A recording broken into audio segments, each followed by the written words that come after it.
Hola, buenas tardes, ¿cómo están? Espero que les esté yendo muy bien.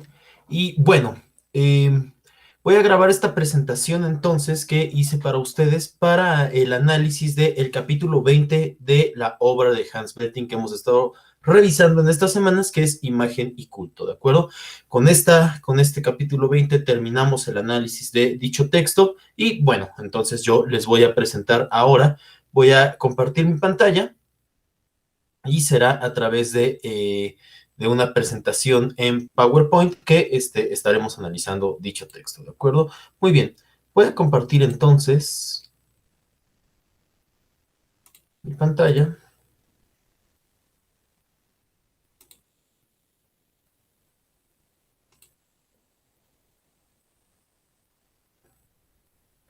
Y bueno, aquí en teoría se debe de estar viendo. Entonces, pues eso, Imagen y Culto de Hans Belting. Y vamos ahora sobre todo, como les digo ya, al capítulo 20 de esta obra. Bien, este capítulo que se llama Religión y Arte, la crisis de la imagen a comienzos de la Edad Moderna. Es importante hacer notar, como ya lo hemos dicho y como lo dice el propio Belting desde el principio de su prólogo, es que una cosa va a ser la historia de la imagen y otra cosa va a ser la historia del arte. Hemos hablado de cómo incluso la historia del arte ha hecho esa trampa, con todas las comillas del mundo, ha hecho esa trampa de que para poder analizar ciertas imágenes, las ha tenido que considerar como imágenes artísticas para que se vuelvan de su competencia. Sin embargo, lo que Belting aquí en este texto nos ha estado manejando desde el principio es que efectivamente no es lo mismo una historia del arte que una historia de la imagen, ¿no? El arte entonces, eso que llamamos arte, tendrá lugares de aparición muy específicos y que la mayoría de las veces más bien estamos ante objetos de culto cuando hablamos de ciertos momentos de la imagen, ¿no? Hemos puesto muchísimos ejemplos y pues el ejemplo que trabaja Belting a lo largo de esta monumental obra, pues son los iconos bizantinos. Ahora sí, en este capítulo 20 nos vamos a ir encaminando poco a poco hacia el surgimiento de eso que llamamos arte como tal, ¿no? Muy bien, sin duda alguna, esta crisis de la imagen, como él mismo lo está llamando, tiene todo un contexto histórico, el cual, pues, vamos a ver ahora en estos momentos, ¿no? Por un lado, como les pongo aquí, la prohibición y la restricción de las imágenes en el terreno de la religión para el siglo XVI, pues, no era un tema nuevo, ¿no? Pero sin duda alguna con Lutero y la Reforma Protestante, la cual tiene lugar en 1517, ahí vamos a comenzar a tener una serie de nuevas discusiones a propósito de las imágenes y a propósito de los objetos de culto. En las colecciones de arte, las imágenes que habían perdido su función en las iglesias adquieren nuevas funciones en la representación del arte, ¿no? Entonces, ahí algo que también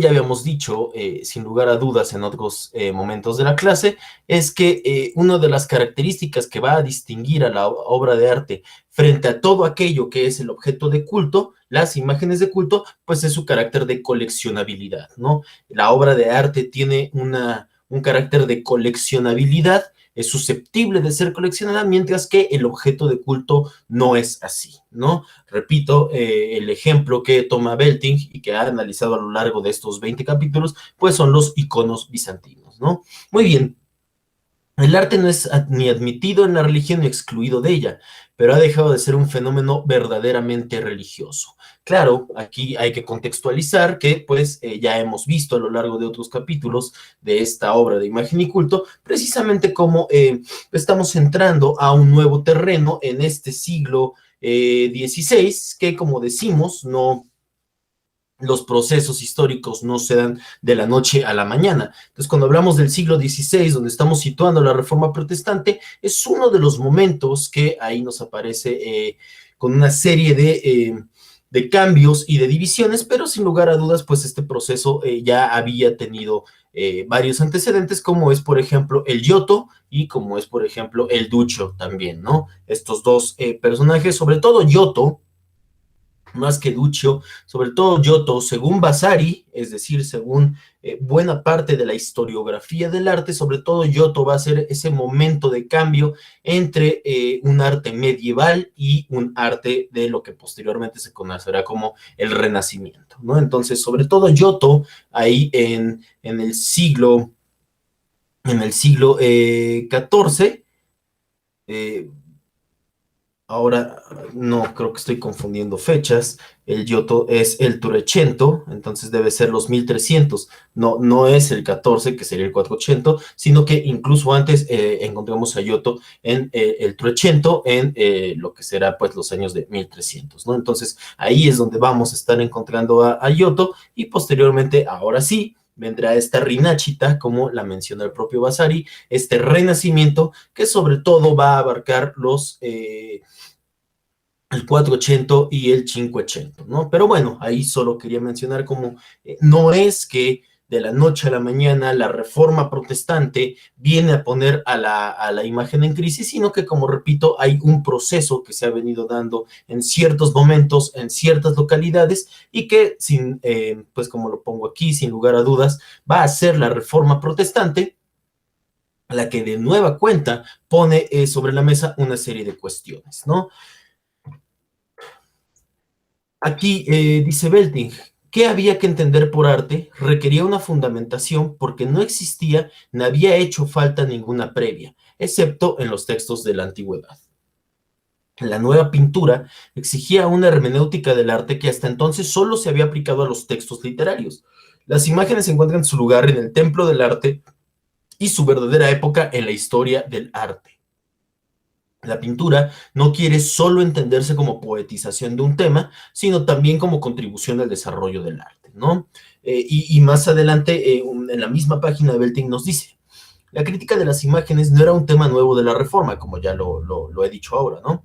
Aun cuando los reformadores dieron mucha importancia a la denuncia de los abusos practicados con estas imágenes. Entonces, como les digo, en este siglo XVI, particularmente a partir de la Reforma Protestante, es donde Belting está sosteniendo una serie de cuestiones que tienen que ver entonces con esta crisis de la imagen y esta nueva etapa que sería ya en todo caso, según la hipótesis de este autor, sería en todo caso esta nueva etapa donde ahora sí vamos a estar en el terreno del arte, ahora sí vamos a estar hablando de una historia del arte. Vean entonces cómo podemos pasar de este icono de Cristo Pantocrator que localizamos en el monasterio de Santa Catarina de Siena y que tiene una datación aproximada de entre el siglo VI y el siglo VII. Vean cómo pasamos de un icono como ese a una pieza como la de Masaccio, ¿no? No solo en la técnica vamos a empezar a encontrar una serie de diferencias, es evidente que, por ejemplo, Masaccio está trabajando ya temas que tienen que ver, por ejemplo, con la profundidad. Vean ahí la manera en que trabaja la cúpula que se ve atrás de, en un plano posterior, en un plano trasero a la figura del Cristo. Vean cómo trabaja el tema de la profundidad, vean cómo trabaja el tema de estas curvaturas, es decir, en Masaccio, ya para el 1401 y el 1428, que es donde vamos a situar la temporalidad de este fresco. Vean cómo no hay solo un cambio en la técnica, también hay un cambio, como lo acabo de decir, en pues el icono, perdón, sabemos que es sobre todo pintura sobre tabla, y aquí con Masaccio, pues estamos ante un fresco, ¿no? Entonces, hay una serie de diferencias, por supuesto, pero como les digo, más allá de la técnica, estamos viendo un cambio entre algo que tiene que ver con el culto y algo que ya no tiene tanto que ver con ello, ¿no? Y que de forma interesante, si lo piensan, tanto una pieza como la otra comparten una temática, que es una temática religiosa. Pero bueno, como ya lo dijo Belting en la cita anterior, ya no es verdaderamente religioso lo que vamos a encontrar aquí en Masaccio, ¿no? Y que esto también es interesante porque en algunos momentos, en algunos cursos que he dado, en algunas clases, en una serie de discusiones que de repente aparecen por ahí, se piensa el Renacimiento como una suerte de ateísmo. ¿no? Como si, no lo digo yo, repito, son opiniones que he escuchado en algunos lugares, pero de repente se tiene esta idea como si el Renacimiento fuera un proceso de secularización, como si el Renacimiento entráramos en un momento donde aquella religión medieval es por fin desplazada y entramos a un arte laico, y pues eso no es verdad, ¿no? Si bien, como dice Avi Warburg, por ejemplo, para mencionar un autor que va a trabajar temas sobre el paganismo en el Renacimiento, efectivamente Warburg encuentra una relación entre tradiciones paganas de la antigüedad y ahora esta cultura cristiana que vamos a estar ahí viéndola en el Renacimiento, ¿no? Por supuesto, si pensamos en una de las obras pues más representativas de este periodo, como es la Primavera de Botticelli, pues efectivamente hay elementos claramente paganos ahí, ¿no? Pero eso no quiere decir que el arte se haya vuelto laico, y mucho menos que el arte no siga teniendo fuertes implicaciones en la iconografía cristiana, por ejemplo, ¿no? Entonces, vean cómo de este icono, de este Cristo Pantocrator, hasta este fresco de Masaccio, pues finalmente la temática sigue siendo religiosa. Claro, ya con todas las comillas que eso implica, y como ya lo dije a propósito de la cita de Belting, pues si bien ambos son Cristos, uno está constituido como un objeto de culto y el otro pues ya no tanto, ¿no? Por decirlo de alguna manera. Y este ya no tanto, pues lo vamos a ir clarificando a lo largo de esta sesión. Bien, en Ginebra, la destrucción de imágenes el 8 de agosto de 1535 se convirtió en el acontecimiento central de la consolidación de la Reforma. Entonces, bueno, esto también lo dice Belting, que más que las 95 tesis que se clavaron en la Catedral de Wittenberg en 1517, será en Ginebra con este acontecimiento que tuvo que ver con destrucción de imágenes, que tuvo lugar el 8 de agosto de 1535, ahí, según Belting, según lo que él nos dice, por supuesto, apoyado en toda una serie de fuentes, pero pues tanto Belting como las fuentes que él consulta sostienen que este evento significó la consolidación definitiva de la Reforma protestante, ¿no? Es con Calvino, incluso más que con Lutero, con quien se viene a poner el acento de la Reforma en la destrucción de las imágenes.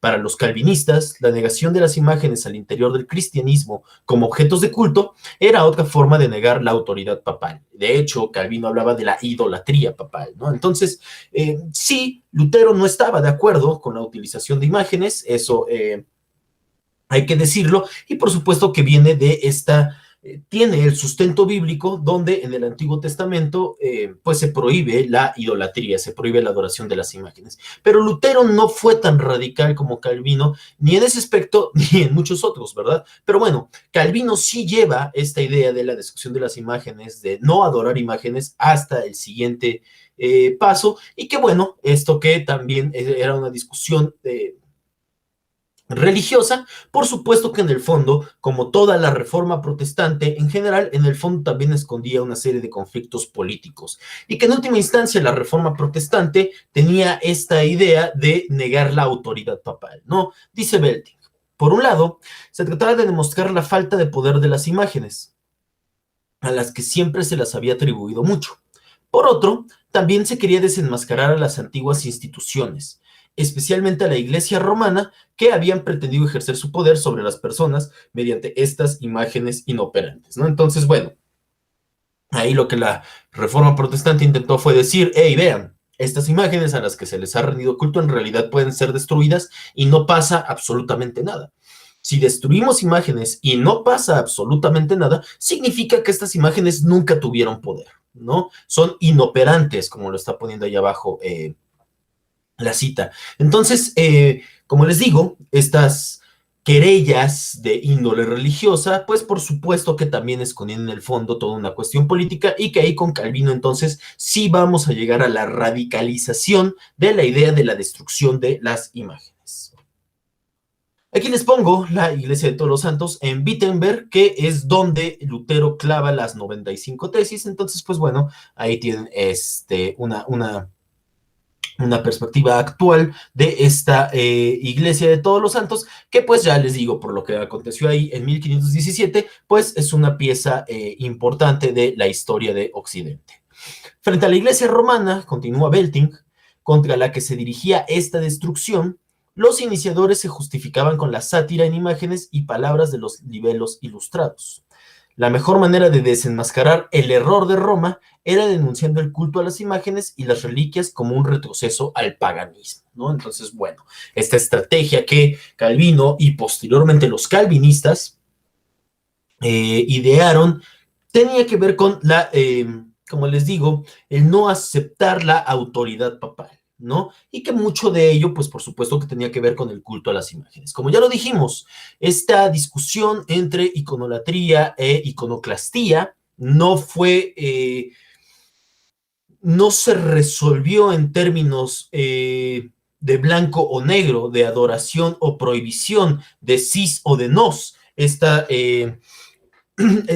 discusión que tuvo lugar durante la Edad Media, pues, como les digo, de repente en Oriente, y repito, cuando estoy hablando de Oriente me estoy refiriendo a Bizancio, me estoy refiriendo a Constantinopla, en Oriente, tanto en Occidente, que es decir, Roma, pues vamos a encontrar una serie de concilios, una serie de personajes, una serie de momentos donde de repente se pensaba que la adoración de las imágenes podía ser permitida y en otros momentos no se permitía, ¿no? Entonces ahí tenemos, por ejemplo, a Gregorio Magno, del cual ya habíamos hablado, que es una de las figuras que defendió de forma más férrea, por decirlo de cierta manera, Gregorio Magno defendió la adoración de las imágenes, porque ante el profundo grado de analfabetismo que existían en las capas poblacionales en ese momento, pues de repente la pregunta de cómo hacemos llegar el evangelio a las personas, cómo evangelizamos, pues tiene que ser a través de imágenes, ¿no? Entonces esa fue una de las citas del propio Gregorio Magno, uno de los momentos de Gregorio Magno, donde él apoyó la adoración de las imágenes, ¿no? Y que bueno, vean cómo entonces en el marco de la Reforma Protestante en el siglo XVI, pues se toma un nuevo impulso o una nueva forma o un nuevo lugar desde donde se va a estar discutiendo esta cuestión sobre si adoramos o no adoramos imágenes al interior de la religión cristiana, ¿no? Esta crítica dirigida contra la destrucción de imágenes es más radical que la propia destrucción. El derrocamiento de las imágenes, de las que ya no se podía esperar salvación alguna, deja al hombre solo consigo mismo, ¿no? Que bueno, es esto que les comentaba. Si destruimos las imágenes y no pasó nada, pues significa que estas cosas que eran a las que se les rendía culto, pues en realidad no tuvieron ningún poder nunca. Entonces ya no, la salvación del ser humano ya no podía radicar más en la adoración de estos objetos inoperantes, como lo decíamos hace unos momentos, ¿no? El hombre de la edad moderna está en el mundo solo consigo mismo. Esta va a ser una de las implicaciones que Belting nos estará diciendo en su obra. Esta va a ser una de las implicaciones que va a tener la crítica a la adoración de las imágenes, ya en su vena más radicalizada, que es la calvinista, como hemos mencionado.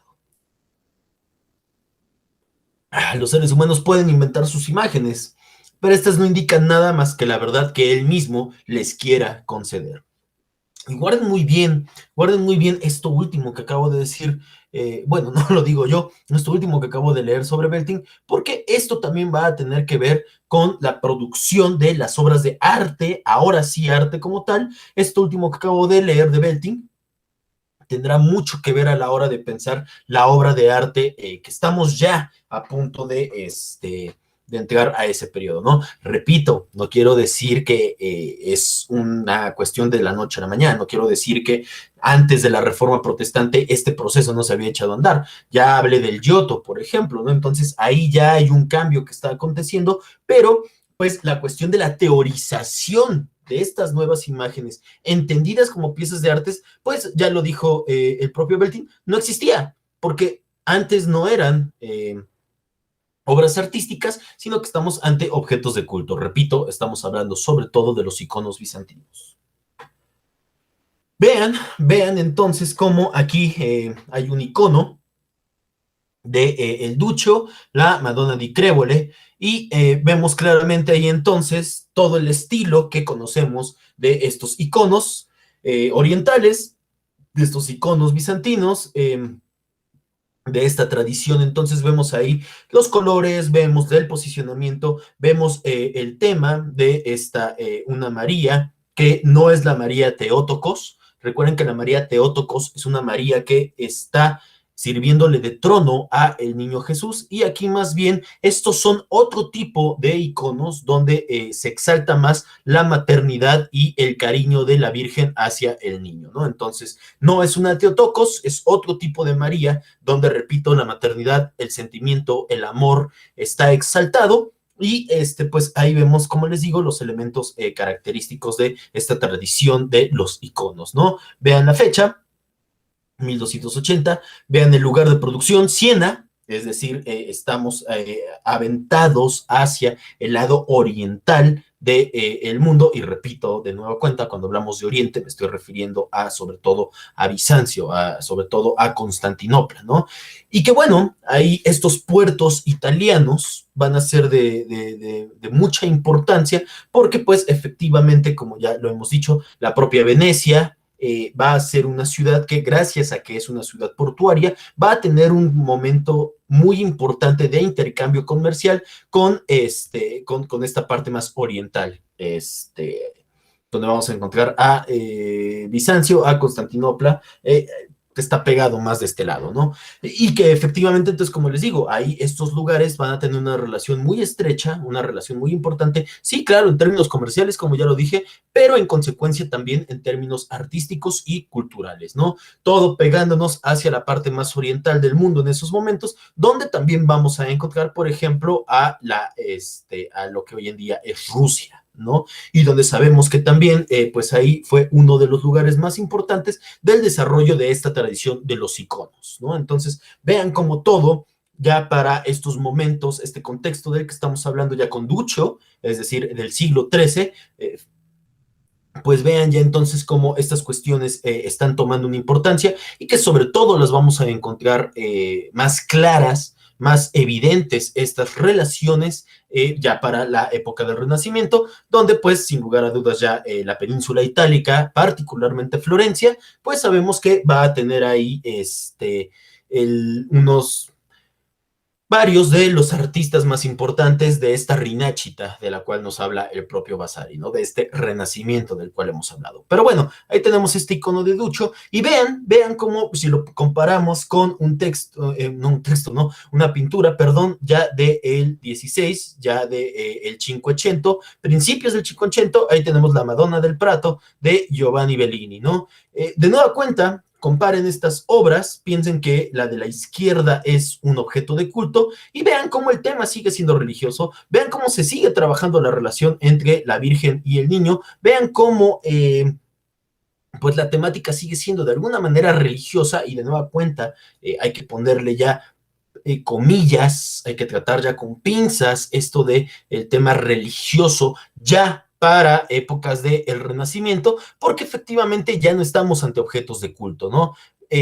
Aquí la pregunta es muy interesante, y eso es importante que ustedes la vayan analizando con cuidado, ¿no? Si estamos ante dos imágenes prácticamente iguales, y el prácticamente, por supuesto, que lo entrecomillo una y mil veces otra vez, ¿no? Pero bueno, la idea es esa, si estamos ante en ambos casos es la Virgen con un niño, ¿no? Y entonces, ¿en dónde van radicando estas diferencias tan importantes y tan sustanciales entre el objeto del culto y entre el objeto artístico? Esta pregunta es muy interesante, que no se la dejen de hacer, y que la formulen todo el tiempo con mucho cuidado, y que vayan entonces tejiendo este momento de transición entre el objeto de culto y el objeto artístico, que vayan viendo cómo el Renacimiento no surgió de la nada, y que vayan viendo cómo la obra artística sí tiene una serie de antecedentes, y sí hay una cuestión que comparten estas obras artísticas, me refiero, con los antecedentes que podemos encontrar en ellas, en estos iconos bizantinos, ¿no? Fíjense qué interesante. Yo creo que esta cita que les pongo aquí de Belting ayuda a pensar ya de forma muy clara lo que estamos diciendo, ¿no? Dice Belting: cuando las imágenes cayeron bajo sospecha, se justificaron como obras de arte. Se seguían demandando los temas de los antiguos iconos, pero ahora debían estar pintados con profesionalidad, ¿no? Entonces, vean, esta frase que les pongo aquí de Belting me parece que es muy clarificadora, y muy importante para poder entender el fenómeno, para poder entender el momento histórico que estamos analizando. Bien, pues entonces, sí, ya lo dijimos, no había una teoría de la pintura en este contexto, porque pues antes estábamos ante objetos de culto. Ahora, en este nuevo contexto, pues vamos a encontrar a dos personajes que son muy importantes, porque quizás se tratan de los primeros fundamentadores, repito, en este contexto, los primeros fundamentadores de las nuevas producciones simbólicas que ahora estamos encontrando, ¿no? León Battista Alberti y Cennino Cennini fueron algunos de los primeros teóricos de la pintura en ese nuevo contexto, como lo pongo, ¿no? Después, sin lugar a dudas, vendrá Vasari con esta obra monumental que constituye una parte imprescindible de la historiografía del arte, que ahí voy a ver si me acuerdo del título completo, ya saben que es recitar toda una plegaria, pero que son las vidas de los más ilustres pintores, arquitectos y escultores de Italia. No, es la vida de los más ilustres arquitectos, pintores y escultores desde Chumabue hasta nuestra época, ¿no? Creo que sí, igual ahorita hay un par de cosas que quiero retomar al final de la clase, que es las estoy apuntando aquí para aclararlo posteriormente, ¿no? Pero bueno, más allá del título exacto de esta obra de Vasari, pues sabemos que constituye una de las piezas, como lo digo, imprescindibles y importantísimas de la historiografía del arte, ¿no? Pero bueno, antes de Vasari vamos a encontrar a Alberti y vamos a encontrar a Cennini, ¿no? Y posteriormente incluso sabemos que el mismo Leonardo escribió también su teoría de la pintura, ¿no? Entonces ahí estamos viendo también en este fenómeno una serie de cuestiones que por supuesto que ante la imagen entendida como objeto de culto, pues no aparecían anteriormente, ¿no? Entre los polos de la imitación de la naturaleza y la imaginación del artista se desarrolló la nueva comprensión del arte, nos dice Belting, y que este es todo un tema al cual no voy a entrar ahora porque es otra discusión desde otro autor, que es el propio Vasari, donde en estas vidas encontrar desarrollada la idea de, por un lado, del dibujo y por otro lado, del diseño, ¿no? Ambos conceptos que van de la mano en Vasari y que se va construyendo toda una conceptualización de estos artistas de los que Vasari está escribiendo y de las obras que estos artistas están produciendo, ¿no? Entonces ahí la idea del diseño puede explicar bien estos dos polos que está diciendo Belting entre la imitación de la naturaleza y la imaginación del artista, ¿no? Ya no es la estricta, ya no es el paradigma de la mímesis, así como lo encontrábamos en Plinio, por ejemplo, ya no es el paradigma de la imitación de la naturaleza, así como lo encontrábamos en la antigüedad y así como una y otra vez hemos hablado de estas uvas de Zeuxis, ¿no? Donde Zeuxis pinta unas uvas que son tan reales que incluso los cuervos quieren ir a picotearlas, ¿no? Entonces ahí Zeuxis dice, soy el mejor de los artistas. Claro, porque el paradigma en ese momento era el de la mímesis, de la cual ya hemos hablado mucho, ¿no? Aquí ya no es el momento de la mímesis como tal, sino que viene entonces a complementarse la idea de la imitación de la naturaleza con la imaginación del propio artista. Y que este concepto, repito, es el que vamos a encontrar en Vasari bajo la idea del diseño. Pero bueno, les digo, ese es otro autor y otra discusión, pero por supuesto que no podemos dejar de mencionar la importancia de Vasari a la hora de estar pensando esta nueva etapa de la historia, ahora sí podríamos ir diciendo de la historia del arte, tal y como entendemos ese concepto hoy en día. En ocasiones, las nuevas obras de arte alcanzaban tal grado de perfección que, irónicamente, se convertían en nuevos objetos de culto, ¿no? Bueno. Por lo general, ahora vamos a ver unos ejemplos.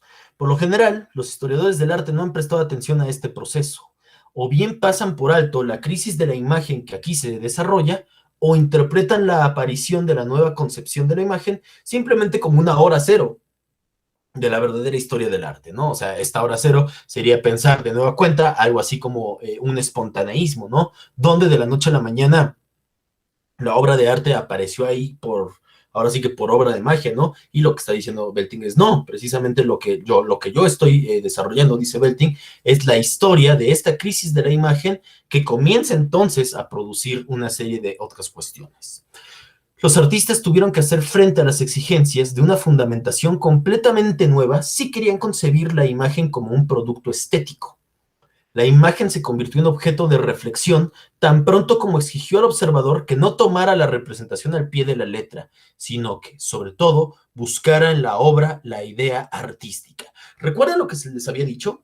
¿Recuerdan de esta implicación que habíamos visto con Calvino y los calvinistas? Donde si las imágenes ya no son objetos de adoración, las imágenes ya no poseen estas cualidades a su interior, si ya las imágenes solo dependen de lo que nosotros depositemos en ellas, en términos emocionales, sentimentales, simbólicos, si ya las imágenes por sí solas son estos objetos inoperantes, por sí solas, repito, ¿se acuerdan que decíamos entonces que el ser humano entra en una crisis en este momento? Porque claro, ahora las imágenes solo tendrán que ver con lo que nosotros le depositemos a ellas, ¿no? Entonces, estas nuevas representaciones, aquí está diciendo Belting, ahora sí, entendidas no como un objeto de culto, sino como un producto estético, vean la diferencia sustancial y radical entre conceptualizar una imagen como un objeto de culto y conceptualizarla como un objeto de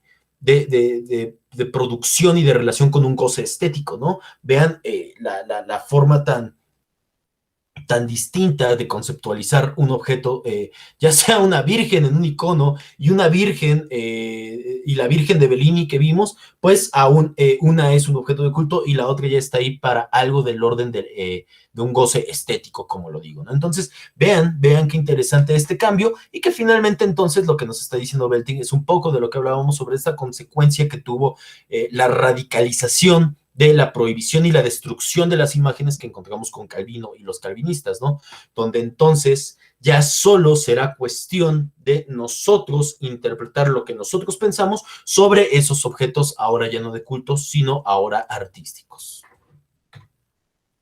Ven esta obra de Jos Van Cleef, es una imagen mariana, se está haciendo en Amberes y data del siglo XVI, 1511, ¿no? Entonces, pues definitivamente ya los antiguos iconos sería imposible pensar tanto en temas de perspectiva, como en temas de color, como en temas de composición, como en temas de acomodo de los elementos que vemos aquí, etcétera, etcétera, a pesar de que, repetimos, es una virgen amamantando a el niño Jesús.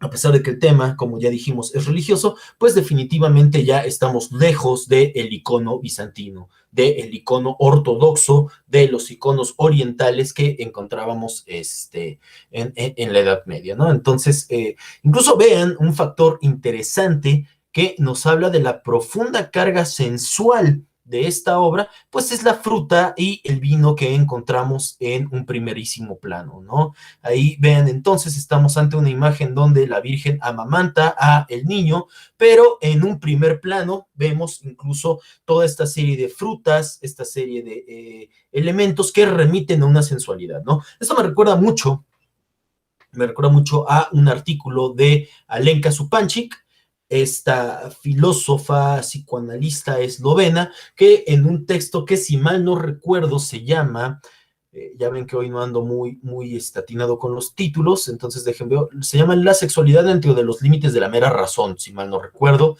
de Alenka Supančič, lo voy a checar también al final de la clase. En ese texto Alenka lo que nos va a decir, digo Alenka como si fuera mi amiga, en ese caso Supančič lo que nos va a decir en ese artículo es que el cristianismo, el arte cristiano, mejor dicho, ha desarrollado toda una sexualidad y toda una sensualidad en sus propios objetos artísticos, ¿no? Entonces, vean, claro que sí, aquí por eso les digo, es casi inevitable para mí pensar en eso que dice Supančič, cuando vemos una imagen de la Virgen amamantando al niño, pero en un primer plano, pues tenemos todos estos elementos que nos remiten precisamente a una sensualidad, a un gusto, a un olfato, incluso a un tacto, ¿no? a una cuestión de la vista, por supuesto, también vean cómo se está jugando ahí toda una serie de elementos sensuales precisamente en esta obra de Jos Van Cleef. Bueno, vamos a hablar entonces de la Madonna Sixtina de Rafael, la obra que para muchos autores, tanto de su época como posteriormente, representaba la obra maestra definitiva, ¿no? Y que hay un montón de cosas que decir sobre esta obra, no podríamos, no acabaríamos, no acabaremos rápido esta sesión si nos pusiéramos a hablar de todo lo que podríamos hablar de esta pieza de Rafael, ¿no? Lo primero que les pongo aquí, y es muy importante, es que es una obra que presuntamente fue pensada para el funeral del Papa Julio II. Y ahora vamos a ver por qué esto es tan importante. Pero bueno, leo la cita de Belting en la que se habla ya de varias personas que mencionan algo sobre esta Madonna Sixtina. Dice, pronto, la imagen fue considerada entre los expertos alemanes, que habían crecido sin conocer el arte religioso católico, como la obra maestra por excelencia. Ya dijimos, pues, justamente desde la Reforma Protestante, tanto en su momento luterano como posteriormente en su momento calvinista, pues el cristianismo en su vena protestante, pues no desarrolla, y hasta hoy en día sigue siendo así, el cristianismo no trabaja a través, no se mueve, mejor dicho, a través de la adoración de las imágenes, ¿no? Entonces, pues una serie de pensadores alemanes, donde Alemania es predominantemente un país de tradición protestante, pues esta serie de expertos alemanes, dice Belting, no conocían el arte religioso católico. Y se sorprendían cuando llegaban ante esta Madonna de Rafael, ¿no? A ello contribuyó a su manera Winkelmann, cuando aconsejó a los pintores que, además de las obras antiguas, copiasen esta también, ¿no? En una larga descripción, el propio Schlegel, este otro personaje, también alemán, ilustra el desconcierto que provocaba esta imagen tan devota entre los protestantes. Corren el peligro de convertirse en católicos, se decían unos a otros, ¿no? Entonces vean cómo incluso a pesar de que pueda ser un poco exagerada la frase de Schlegel, pero sabemos que finalmente algo de verdad había en ello, que incluso los protestantes, cuando llegaban y veían a la Madonna Sixtina de Rafael, corrían el peligro, dice Schlegel, de convertirse en católicos, ¿no?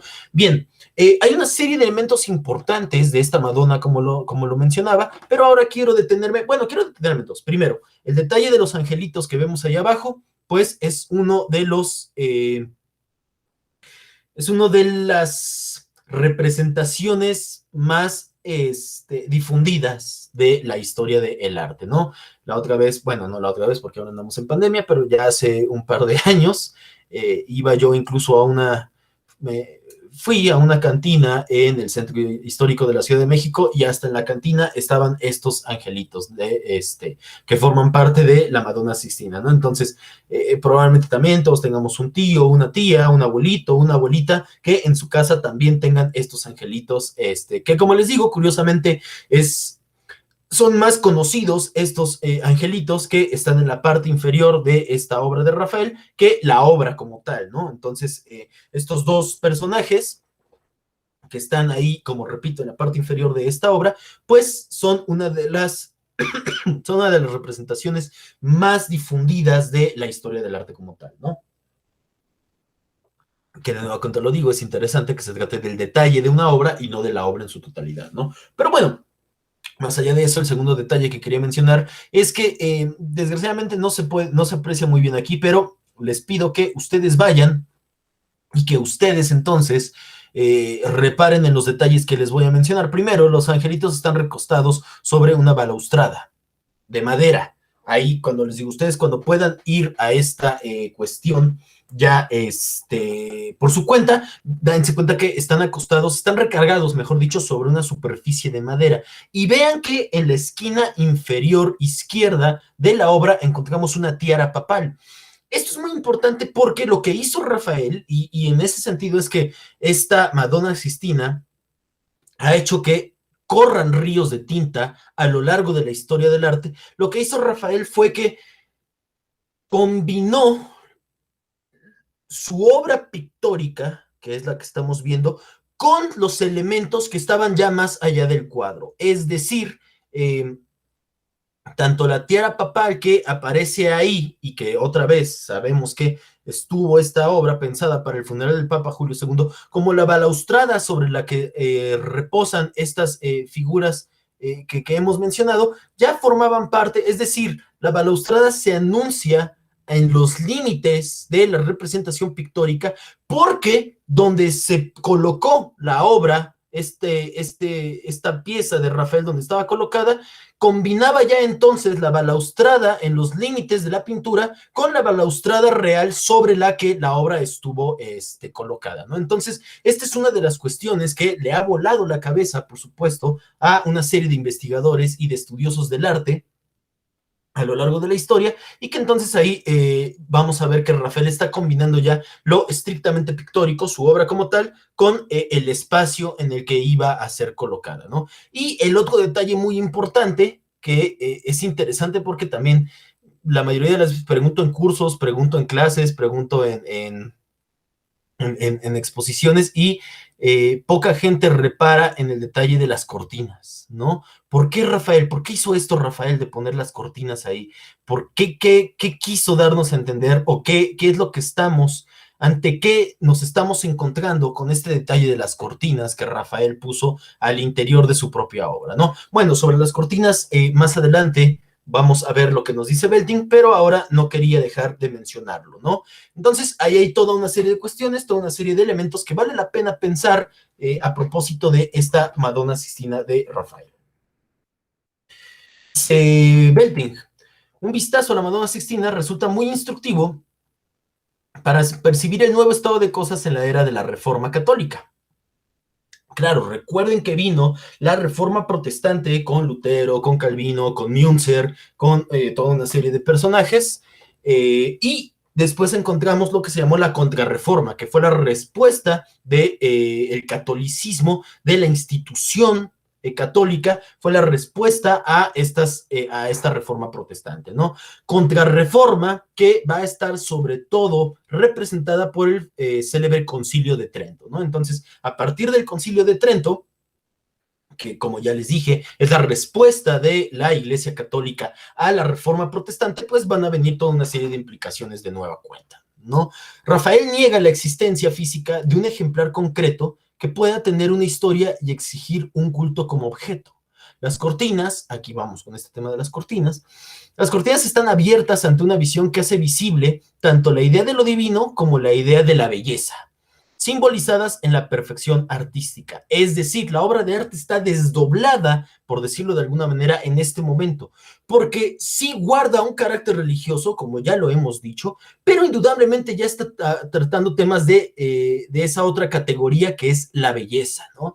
La belleza, que como ya otra vez, si nos regresamos a los iconos bizantinos, vamos a encontrar que la belleza pues no era una categoría desde la que se trabajara el icono bizantino, porque son objetos de culto, no son objetos artísticos, ¿no? Aquí ya en la Madonna Sixtina, por poner un ejemplo, vemos este desdoblamiento de la obra de arte donde se conceptualiza el tema de la belleza y aparece también la cuestión religiosa, ¿no? Por eso aquí, como dice Belting, está la idea de la belleza y está la idea de lo divino. Ambas ideas subyacen o reposan o se encuentran o se entretejen, como ustedes quieran decirlo, en esta obra artística de la cual estamos hablando.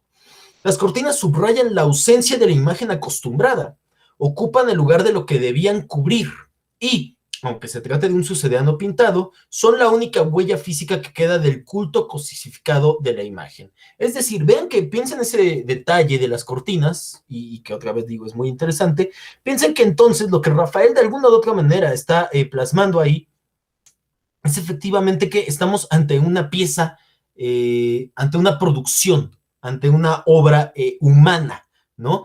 Y eso queda muy claro con esta cuestión de las cortinas. Ya no es la Virgen como en los iconos marianos, como en los iconos bizantinos, que también recuerdan que eso lo dijo Belting al principio de su texto y es muy importante.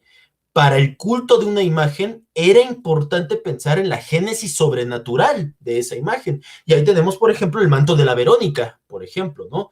Donde entonces, entre más cercano estuviera el origen sobrenatural de esa imagen, pues más, por supuesto que más poder entonces le podía ser conferido, ¿no? Aquí entonces con las cortinas, con este detalle que Rafael nos deja aquí, pues evidentemente nos queda claro que ya no estamos ante nada, ante un objeto con una génesis sobrenatural, estamos ante un constructo, estamos ante un artificio, si lo quieren ver así, ¿no? Estas cortinas entonces, de manera interesante, ponen sobre la mesa, Rafael está poniendo sobre la mesa, pues que ya no estamos ante un objeto de culto, tal y como lo estamos diciendo, ¿no? Y tal aquí como lo dice Belting, la única huella física que queda del culto cosificado de la imagen. Estamos ya, sí, otra vez está la idea de la divinidad, sí, está también la idea ahora ya de la belleza, pero pues este hecho de las cortinas resulta muy significativo de cómo ya no estamos ante un objeto de culto, ya no estamos ante un objeto que posea una génesis sobrenatural, un origen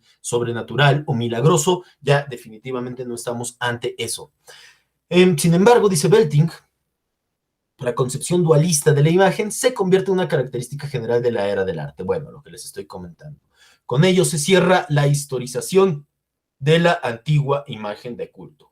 Y con esta frase termina Belting su obra de imagen y culto, precisamente, ¿no? Bueno, este es uno de los ejemplos que él también nos pone, ¿no? Este icono de Salus Populi Romani, que data del siglo VI. Vean cómo cuando Rubens en 1607 pinta esta Virgen de Gracia en ya para el siglo XVII, vean que incluso ya estamos saliendo del Alto Renacimiento, también conocido como manierismo, vean que estamos ya en los orígenes de lo que va a ser el barroco, por ejemplo. Bueno, para este siglo XVII, vean que Rubens se inspira en este icono del Salus Populi Romani para poder pintar él su Virgen de Gracia, ¿no? Entonces, ahí vemos de nueva cuenta un paso importante que va desde la imagen de culto, el objeto de culto, hasta la obra artística como tal, ¿no? Muy bien, pues con esta breve exposición que yo ahora les pongo, es con la que Belting está terminando su texto de historia,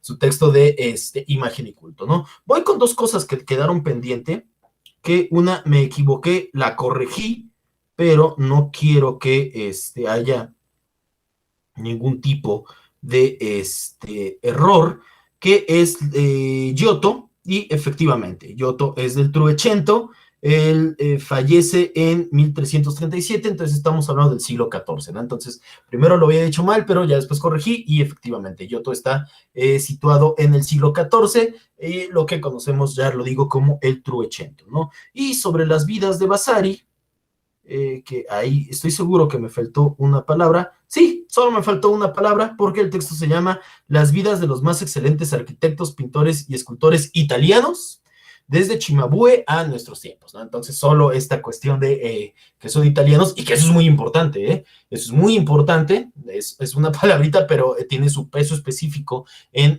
el título de esta obra de Vasari, ¿no? Entonces, bueno, pues esas dos cositas eran las que habían quedado ahí pendientes, y que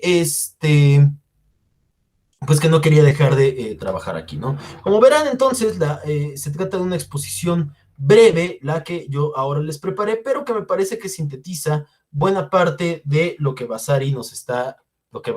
quedé con Vasari, perdón, de lo que Belting nos está hablando en su obra, ¿no? Entonces, bueno, yo les pediría, por favor, que cualquier duda que tengan a propósito de este último capítulo, me la hagan saber, por favor, y ya en las siguientes sesiones nos estaremos viendo para clarificar toda una serie de cuestiones sobre este último capítulo de Hans Belting, ¿no? Por el momento, yo sería todo de mi parte, y pues bueno, les deseo un excelente día y seguimos en contacto. Muchas gracias.